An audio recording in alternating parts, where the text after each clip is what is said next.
श्रोताओं, आज से हम एक नया धारावाहिक आरंभ करने जा रहे हैं जिसका नाम है प्रथम गुरु गुरु नानक देव। जैसा आप जानते हैं, गुरु नानक देव सिख धर्म के संस्थापक थे।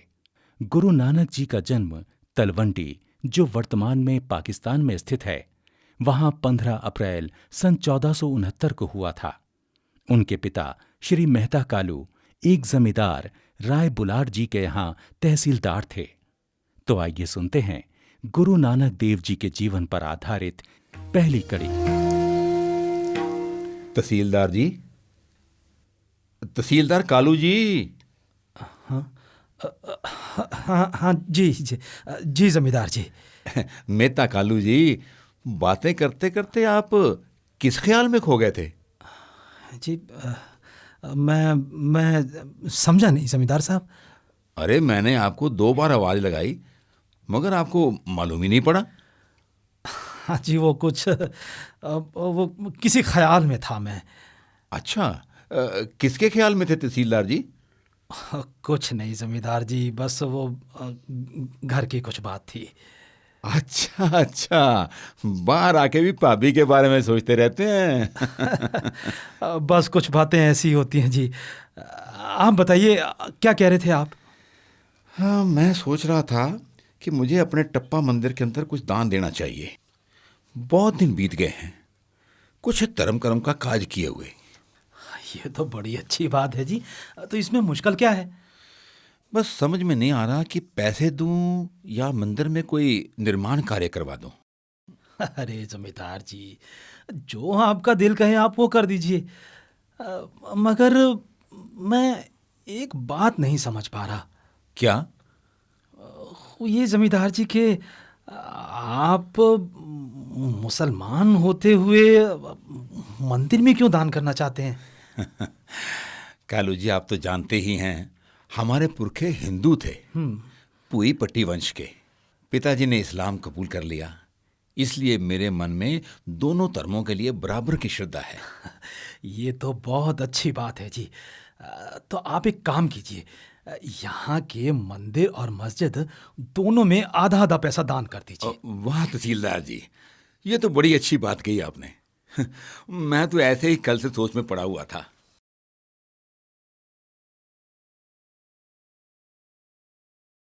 हाँ? ये आवाज तो दौलता दाई की लगती है। लगता है तहसीलदार जी, तहसीलदार जी। अरे दौलता दाई, क्या बात है? अरे, आप क्यों उठ खड़े हुए मेहता कालू जी? ओ दौलता दाई, अंदर आ जा, तहसीलदार जी यही हैं। तहसीलदार जी, बहुत बहुत बधाइयाँ। क्या तृप्ता? दौलता दाई, क्या खुशखबरी लाई है? तहसीलदार जी, आप पिता बन गए हैं। हाँ? तृप्ता भाभी ने एक पुत्र को जन्म दिया है। ओ परमात्मा, तेरा लाख लाख शुक्र है। अच्छा अच्छा दौलता दाई, ये बता, जच्चा बच्चा कैसे हैं? जच्चा तंदुरुस्त है और खुश है, और बच्चे के तो कहने ही क्या। क्यों? ऐसा क्या हुआ दौलता दाई? इतनी उम्र हो गई मुझे दाई का काम करते हुए, मगर ऐसा मेरे साथ पहली बार हुआ है। क्या हुआ दौलता दाई? क्या हो गया तेरे साथ?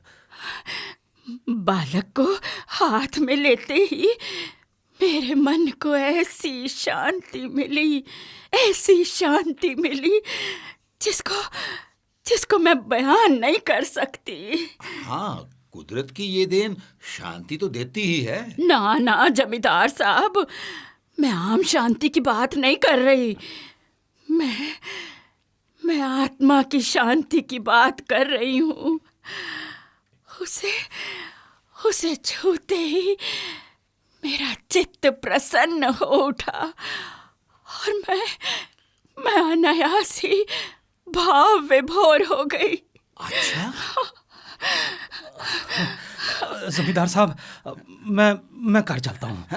हाँ, तहसीलदार जी आप चलिए, और आपको और भाभी को बहुत बहुत बधाइयाँ।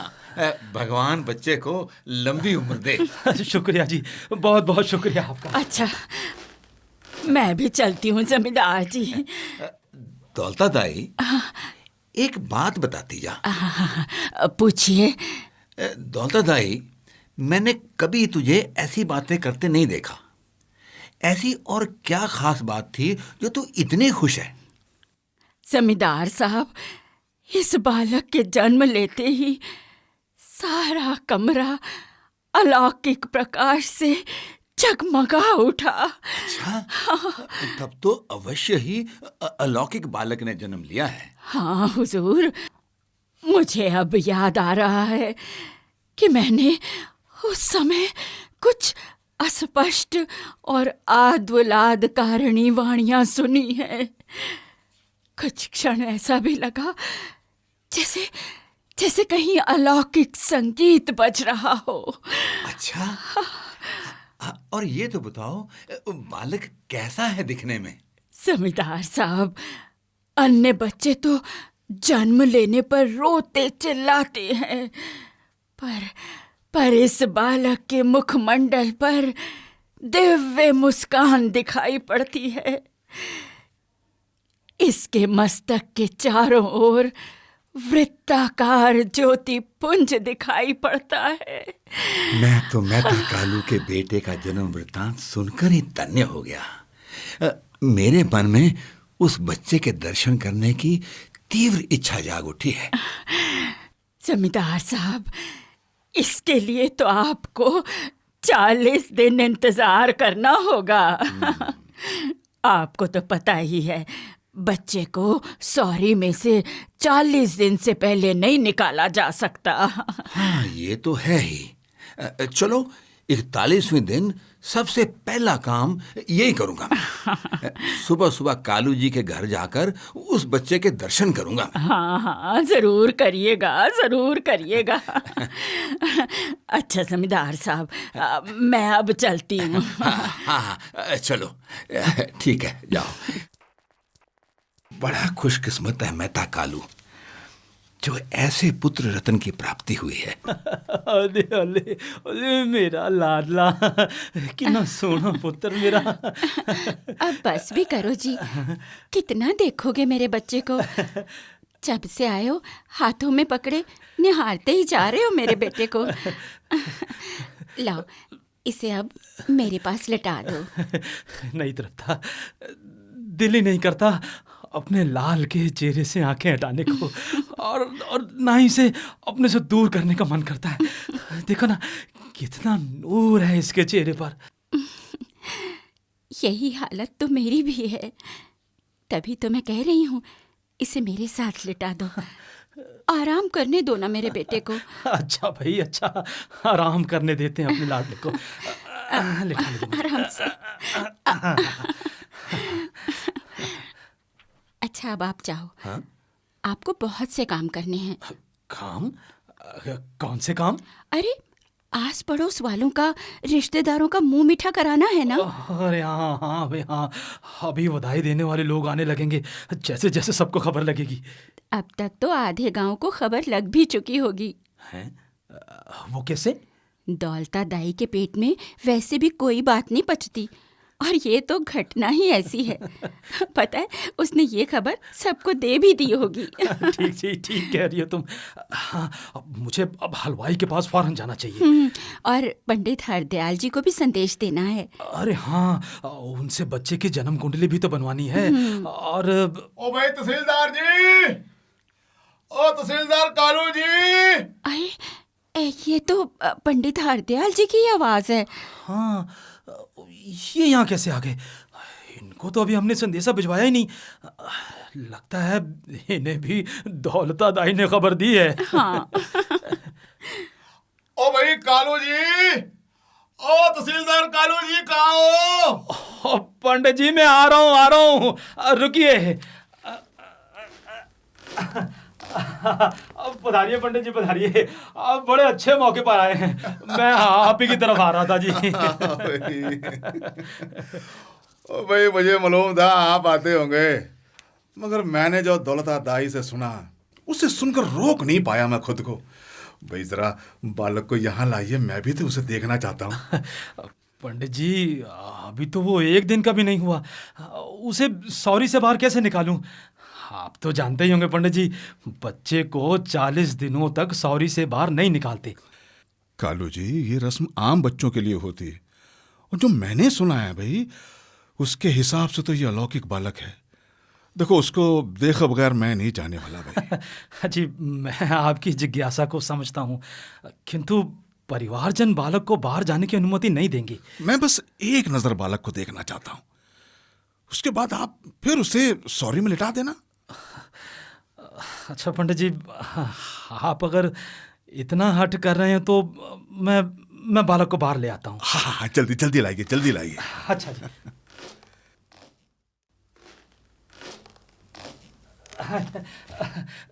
ये लीजिए पंडित जी, जी भर के देख लीजिए।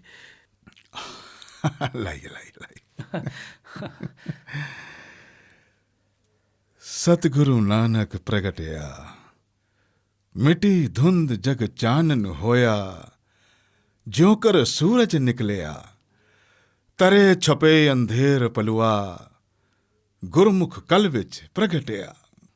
इतना आकर्षक बच्चा, ऐसी दिव्य मुस्कान और इतना तेज, मैंने तो आज तक किसी के चेहरे पर नहीं देखा कालू जी। सच अद्भुत अद्भुत दृश्य। कालू जी, सचमुच तुम बहुत भाग्यशाली हो। सच में ये अलौकिक आत्मा है। हाँ पंडित जी, मेरे को भी ऐसे ही लग रहा है। मैं इस अनुपम बालक को देखकर विचित्र भाव जगत में पहुंच गया हूं मेहता जी। इस बालक के भविष्य जीवन का प्रकाश मेरे अंतर मन में कौंध गया है। सुनते हो जी? देखा पंडित जी, वो तृप्ता आवाज दे रही है। आप दीजिए इस बच्चे को, मैं अंदर सॉरी में लेटाऊं। कालू जी, मन तो नहीं करता इस मोहिनी सूरत को आंखों से दूर होने दूं। खैर, आपने दर्शन करवा दिए, आपका बहुत बहुत शुक्रिया। ये लीजिए, अंदर ले जाइए बच्चे को। दीजिए दीजिए, मैं अभी आया, आप विराजिए। हाँ,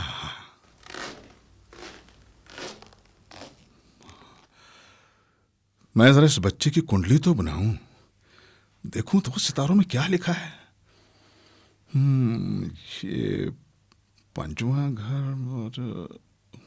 और ये 12वें भाव में ये मंगल की दशा। वाह वाह वाह, गुरु बृहस्पति की भी कृपा दृष्टि, शनि की भी छत्र छाया। वाह वाह वाह, क्या कुंडली है, वाह। पंडित जी, अब आप जल्दी से मेरे बेटे की जन्म कुंडली बना दीजिए और बताइए कि इस बालक का भविष्य क्या कहता है। कालू जी, कुंडली तो मैंने बना ली है। ये बालक तो सच में अनुपम है। हजारों सालों के बाद ऐसी कुंडली देखने को मिलती है कालू जी। अच्छा, हाँ, क्या लिखा है इसके भविष्य में? कालू जी, ये बालक बड़ा होकर सबको इंसानियत की राह दिखाएगा। इस बालक का आध्यात्मिक तेज समस्त संसार में व्याप्त होगा। इसकी अलौकिक भक्ति लाखों हृदयों को शांति प्रदान करेगी। पंडित जी, मैं समझा नहीं। कालू जी, ये बालक आज के जुल्म, अत्याचार और झूठ के दौर में दुनिया को सच और इंसाफ का सबक देने वाला होगा। अच्छा, मेरा पुत्र ऐसे से कार्य करेगा? धन्य धन्य प्रभु, धन्य। और सुनो, ये सहस्त्रों दुखियों के आंसू पोंछेगा। ये सब लोगों को प्रेम के धागे में बांधेगा। ये मानव प्रेम का पाठ जन जन को पढ़ाएगा। ये पीड़ितों, शोषितों, दलितों को अपने गले लगाएगा और उनमें समानता का भाव भरेगा। लगता है मेरा पुत्र जन कल्याण में जीवन लगाएगा। कालू जी, तुम वास्तव में भाग्यशाली हो। तुम्हें ऐसे पुत्र रत्न की प्राप्ति हुई है। ये विलक्षण बालक महापुरुष होगा। उसकी आभा चारों दिशाओं में फैलेगी। तेरा यह पुत्र मानव समाज के सभी समुदायों द्वारा पूजा जाएगा। इसका नाम और यश हिंदुस्तान की सीमाओं से पार दूर दूर तक फैल जाएगा। पंडित हरदयाल जी, मैं सचमुच बहुत भाग्यशाली हूं। पर अफसोस, मैं इसकी संसार विजय को अपनी आंखों से ना देख सकूंगा।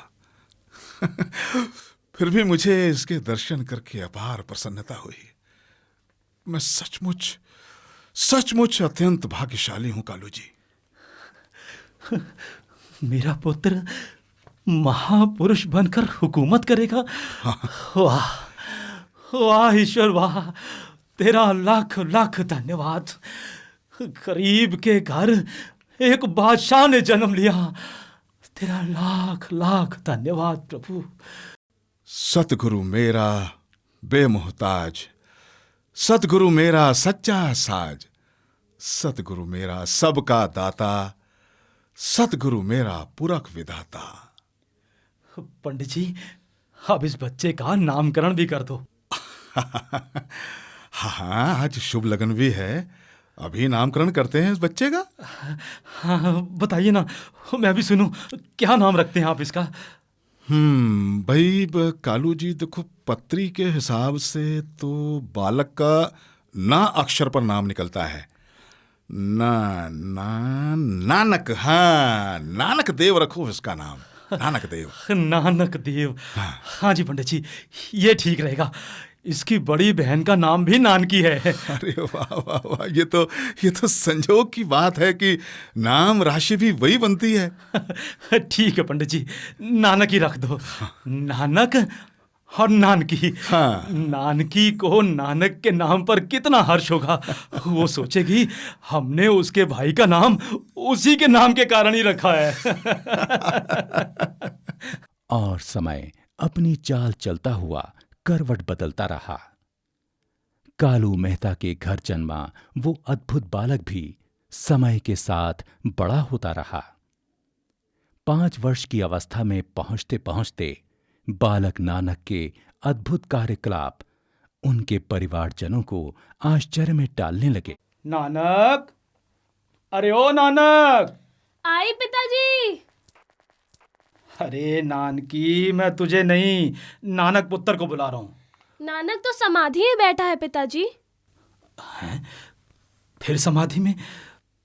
ये बालक हमेशा कहीं खोया रहता है। ना जाने अपनी अधखुली आंखों से घंटों कहां देखता रहता है। पिताजी ऐसा ना कहिए। देखिए ना, कितना सुंदर है मेरा भाई। जो भी उसे गोद में उठाता है, आनंद की सरिता में बहने लगता है। 5 वर्ष की आयु में ही ये नानक मुझे कष्ट देने लगा है। ऐसा क्या किया उसने पिताजी? जब देखो इस समाधि लगाए रहता है, या फिर भिखारी साधु फकीर को घर से कपड़े लत्ते भोजन आदि दे देता है। उन्हें जरूरतमंद समझकर देता होगा। अब उसकी ज्यादा तरफदारी मत कर। मैं उसके इतने खुले हाथ से दान करने के स्वभाव से तंग आ चुका हूं। पिताजी, साधु उसे कितने आशीर्वाद देकर जाते हैं। ये तो मेरी मेहनत की कमाई धन संपत्ति इन कंगालों पर ही न्यौछावर कर देगा। कालू राय जी, ओ मेहता कालू राय जी। लगता है पंडित हरदयाल आए हैं। आज इनसे पूछता हूँ क्या मजाक किया इन्होंने। आओ पंडित जी, आ जाओ आ जाओ आ जाओ। पंडित हरदयाल जी, पधारो पधारो, आओ। कालू राय जी, भाई क्या बात है, बड़े क्रोध में लग रहे हो। अरे क्रोध में ना हूं तो क्या करूं। देखो देखो नानक को। ओ पंडित जी, ये आपने कैसा मजाक किया मेरे साथ। क्या हुआ भाई? आपने तो कहा था कि ये बालक संसार के व्यक्तियों पर शासन करेगा। इसके पास अपार धन संपत्ति होगी। भाई देखो, ज्योतिष विज्ञान के अनुसार तो यही अनुमान है। पर पंडित जी, इसका व्यवहार तो एकदम उल्टा है। क्या कह रहे हैं आप? ज्योतिष विज्ञान गलत नहीं हो सकता है। तो फिर क्या आपने इसके भविष्य के संबंध में गलत भविष्यवाणी करके मजाक किया मेरे साथ? कालू राय जी, बच्चे के एक एक लक्षण को देखकर मैंने ज्योतिष के अनुसार ठीक भविष्यवाणी की है। फिर मुझे तो आपकी भविष्यवाणी बिल्कुल असत्य लगती है। धैर्य धैर्य रखिए कालू जी, धैर्य रखिए। देखिए, मेरा अब भी यही कहना है कि नानक का स्थान बादशाहों और धनियों की अपेक्षा संसार में ऊंचा होगा। देखिए देखिए, अभी जल्दी में नानक के संबंध में कोई राय मत कायम कीजिए भाई। अपने स्तर से उनका मूल्यांकन मत करो आप। पंडित जी, ये खुद क्या बादशाह बनेगा? ये मेरा सर्वस्व कंगालों को लुटाकर मुझे भी कंगाल बना देगा। कालू जी, मुझे अभी से ही कुछ सोचना होगा। ठीक है भाई, जैसे तुम्हारी मर्जी, मैं चलता हूं। कालू जी, लेकिन बैठकर सोचो, इन बातों को गौर करो। क्या करूं मैं कि इसका ये नित्य कर्म बदल जाए। क्यों ना इसे कहीं बाहर भेज दूं, गांव से दूर। नहीं, ये साधु फकीर तो सब जगह होते हैं। फिर ऐसा क्या करूं कि इसकी संगति बदल जाए? हाँ, ये ठीक रहेगा। इसे पाठशाला भेजना शुरू करता हूं। नानक को पाठशाला भेजने से ये साधुओं की संगत से मुक्त हो जाएगा। हाँ, यही राह ठीक है। दिन भर बाहर रहने से ये घर की वस्तुओं को बांटेगा भी नहीं, साथ ही साथ इसे पढ़ना लिखना भी आ जाएगा, जिससे भविष्य में मेरे मार्ग का अनुसरण करेगा। हाँ। क्यों जी, ये अकेले बैठे क्या बुदबुदा रहे हैं? तृप्ता, आ जाओ। भाई, मैं नानक के बारे में सोच कर परेशान हो रहा हूँ। समझ में नहीं आता क्या करना चाहता है ये। मुझे लगता है इसे साधु संतों की बातें अच्छी लगती हैं, बस। साधु संतों की बातें अच्छी लगती हैं बस? और वो जो घर का सामान फकीरों को दान करता है वो? देखिए जी, अभी बच्चा है वो, दिल में दया भाव है उसके। जो भी हो, मैंने एक फैसला कर लिया है। वो क्या जी? कल मैं नानक को पांधा जी के पास लेकर जा रहा हूँ। पांधा जी अर्थात पाठशाला के ब्राह्मण अध्यापक जी के पास? हाँ, वही से पढ़ाएंगे लिखाएंगे। हाँ, ये ठीक रहेगा। ले जाइए उसे, अच्छी बात है। ये तो अपनी उम्र के लड़कों के साथ रहेगा तो इसकी सोच भी बदल जाएगी और और आदतें भी। हाँ जी।